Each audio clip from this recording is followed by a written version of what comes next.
I think we just all have to be bought in. I think that started right when the bowl game ended, and we just all had to come together. I think being year one and Coach Wool's system, we had our bumps and bruises that we had to go through throughout the season, and we just had to get more reps. I think as the season progressed, we were able to get better from it, and I'm very excited for our defense this year, and I feel like we have more guys that knows Coach Wool's system, and we know the rep. I mean, we know the scheme. Now it's all about honing in on what the offense do, so we're able to anticipate at the highest level and fly around. Deontae, when you got hurt in that Oklahoma game, many people thought that was it for your college career. Why did you decide to return to Tuscaloosa, and how difficult or not difficult of a decision was that for you?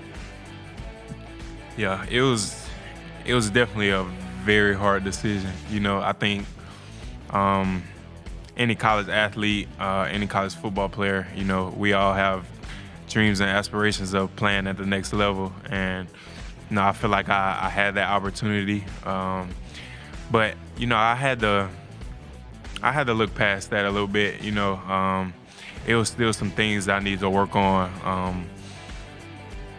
Being a leader, more of a vocal leader, and just building more relationships off the field. I feel like this would be a good year to kind of set me up for life after football. Obviously, I have dreams and aspirations of playing at the next level, but I think the injury kind of made me realize that it could be taken away from you at any point, and it kind of made me just want to dig deeper in life after football, or some goals after football, and getting some relationships settled, and I think that was the biggest thing. It definitely was a tough decision though. So starting off with Ty, I mean, he's been there for 4 years now. He knows what to do. He's doing to his best abilities to succeed, and just having that experience. I know he hasn't been a starting quarterback, but he knows what he's doing. And Austin Mack, he's been at that same type of level too. Like, he knows what he's doing. Tall guy, lengthy. I mean, something that I want to point out is they all can run. They can scoot. The arm talent is crazy from all three of them, and I'm just proud of Keelan for coming in as a freshman. It's not hard, especially being the SEC at quarterback, but they're all three doing their job, so I'm proud of all of them. Coach DeBoer mentioned kind of a rotation that y'all have of 6 offensive linemen right now. Just how have you seen that group come along throughout the spring and the summer?